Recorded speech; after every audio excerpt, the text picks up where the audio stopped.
کے باوجود بھی میرا کاروبار تو چل رہا ہے. میں سودی کاروبار کر رہا ہوں, لوگ تو میری عزت کر رہے ہیں. مسجد کی کمیٹی کا میں صدر بھی ہوں, میں معززین شہر میں شامل بھی ہوں. لوگ مجھے جلسوں میں مہمان خصوصی بھی بلاتے ہیں. میں ایم پی اے بھی منتخب ہو گیا ہوں, مجھے وزارت کا قلمدان بھی سونپ دیا گیا ہے. وہ میاں اللہ کی نظر میں ان چیزوں کی اہمیت ہی نہیں ہے. یہ چیزیں ہوتی کیا ہیں؟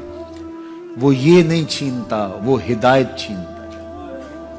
وہ روٹی نہیں چھینتا, وہ تو نمرود کو بھی روٹی دیتا تھا. اس نے کبھی سورج کو منع نہیں کیا کہ اس کے گھر میں روشنی نہ کر. یہ حامان کا گھر ہے, یہ قارون کا گھر ہے, یہ میرے دشمنوں کا گھر ہے, اس کے گھر میں روشنی نہیں ہونی چاہیے. چاند کو کہتا ہے اپنی کرنیں بکھیر, سورج کو کہتا ہے اپنی روشنی بکھیر. جس طرح باجزید کے گھر میں روشنی ہوتی ہے, اس مکار کے گھر میں بھی ایسی روشنی ہوتی ہے. فرق نہیں پڑتا. تو وہ کرم نوازیاں تو نہیں رکتی, لیکن اللہ جب کسی سے ناراض ہوتا ہے تو اس سے ہدایت کی توفیق سلب کر لیتا ہے, تو اعلان جنگ ہوتا ہے.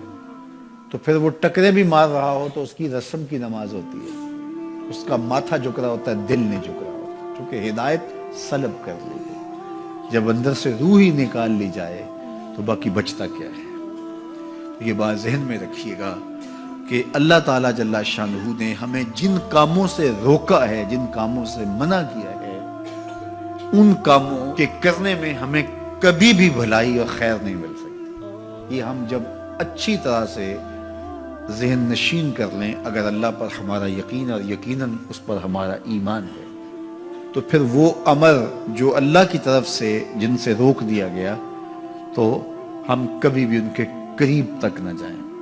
اور جن کاموں کے کرنے کا اسے حکم دیا گیا, اس کی حکمتیں نہ بھی ہمیں معلوم ہو. آج جدید سائنس تحقیقات کرتی ہے تو ہمارے سامنے آتا ہے کہ وضو کے کیا فوائد ہیں. آج ہمیں لوگ بتاتے ہیں کہ جناب آپ امامہ باندھیں گے تو سن سٹروک سے بچ جائیں گے. آج دنیا تحقیق اور جستجو کر کے نماز اور دوران خون اور جو ہے وہ نماز کی برکتیں اور کتنی بیماریوں سے نماز کے ذریعے سے بچنے کی کہانیاں سناتے ہیں.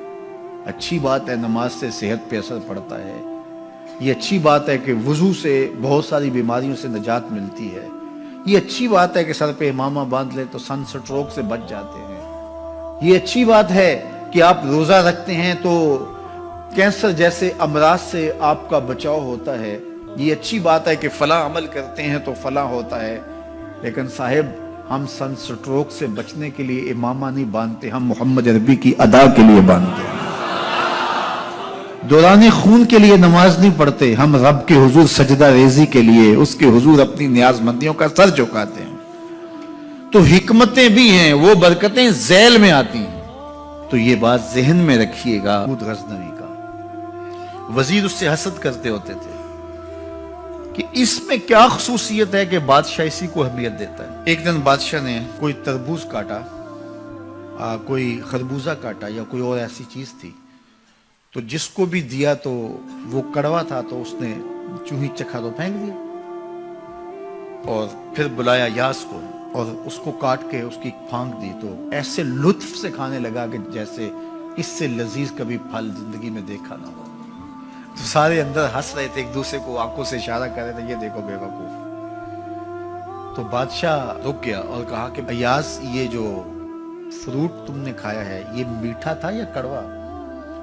کہا بادشاہ سلامت کڑوا. تو کہا پھر اتنے ذوق سے کیوں کھایا؟ کہا کہ اس ہاتھ سے میں نے میٹھی نعمتیں کھائی ہیں, آج کڑوی ملی ہے تو تھوک دوں؟ کہا ایسا نہیں ہو سکتا. تو میاں کڑوا ہو تو وہ بھی قبول کیا جائے, نفس پہ شاک ہو. کڑوی وہ چیز ہوتی ہے جو نفس پہ شاک ہوتی ہے, نفس کرنا نہیں چاہتا, لیکن اس کے باوجود تمہارا دل کہے نہیں یہ مالک کی طرف سے ہے. سخت سردی ہے, گرمی کی شدت ہے, پانی ٹھنڈا ہے اور موسم سرد ہے, پانی گرم ہے اور موسم بھی گرم ہے, رات کا پچھلا پہر ہے, تھکے ہوئے ہیں, لیکن آپ اس کے باوجود بھی اپنے رب کے حکم کو بجا لاتے ہیں. نفس پہ شاک ہے, لیکن سینے میں ٹھنڈ ہی نہیں پڑتی جب اس کے حضور سجدہ ریزی نہیں کر لیتے.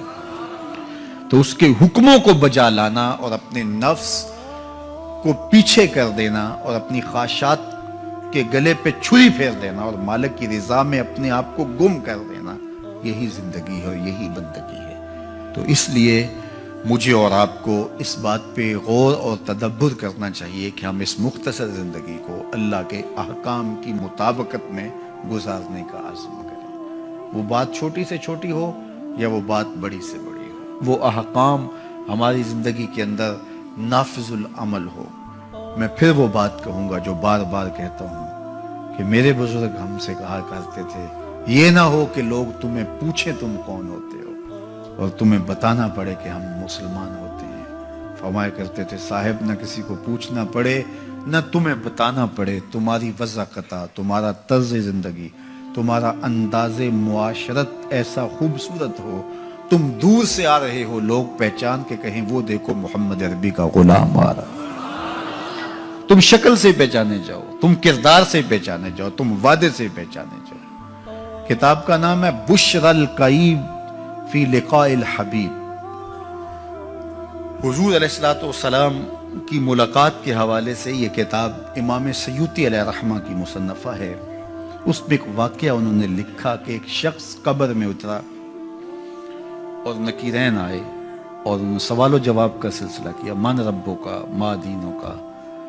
اچھا، اس کی داڑھی میں چند بال سفید تھے جن کو وہ مہندی لگایا کرتا تھا۔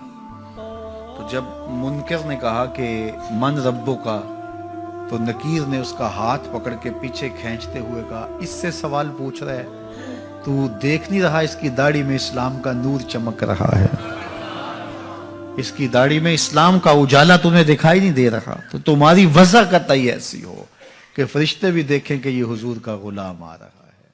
اللہ کے ذکر سے رخ پھیر لے، اللہ کی یاد سے رخ پھیر لے، اللہ کے دین سے اعراض کرے، تو پھر خدا شناسی، قناعت، توکل اور اعمال خیر تو اس سے چھن ہی جائیں گے، اس کو خود فراموشی کے عذاب میں مبتلا کیا جاتا ہے۔ اور قرآن مجید نے ایک دوسرے مقام پہ ارشاد فرمایا وَلَا تَكُونُوا كَالَّذِينَ نَسُوا اللَّهَ فَأَنسَاهُمْ أَنفُسَهُمْ، ان لوگوں کی طرح نہ ہو جانا جنہوں نے رب کو بھلا دیا، وہ بھول گئے، اپنے رب کو بھول گئے۔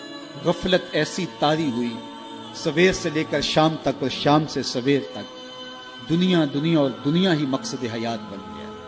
دنیا میں آئے کس لیے تھے، مقصد کیا تھا، بھول گئے۔ میلہ دیکھنے کے لیے آئے تھے، گھر کا راستہ بھول گئے۔ اللہ اکبر۔ تو فرمایا تم ان لوگوں کی طرح نہ ہو جانا۔ پھر اللہ نے انہیں سزا کیا دی، رزق کے دروازے بند کر دیے؟ نہیں۔ ان کی سانسیں چھین لی؟ نہیں۔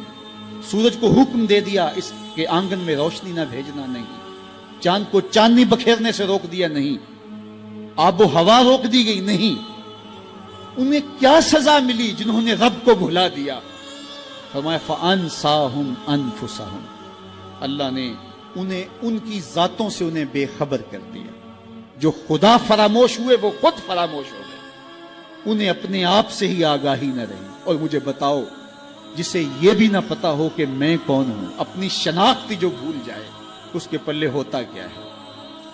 اقبال نے کہا تھا نا، اپنے من میں ڈوب کر پاجا سراغ زندگی، تو میرا نہیں بنتا تو نہ بن، اپنا تو بن۔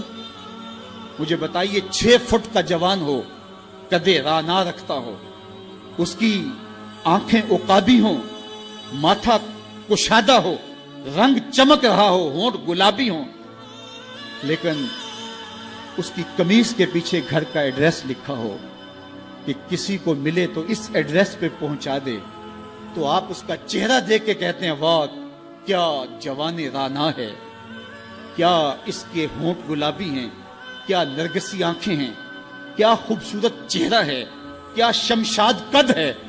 لیکن اچانک نظر پڑی تو اس کے گھر کا ایڈریس اس کی قمیص کے پیچھے لکھا تھا۔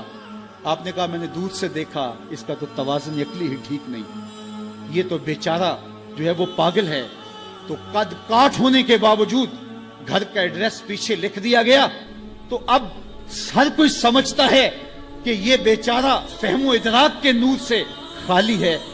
قدے رانا پہ ترس آنے لگ جاتا ہے، اور وہ آنکھیں جن میں ڈوب جانے کو، جھیل جیسی آنکھوں میں غوطہ لگانے کو جی چاہتا تھا، تو اب ترس آنے لگ جاتا ہے کہ یہ بیچارہ تو خود فراموش ہے۔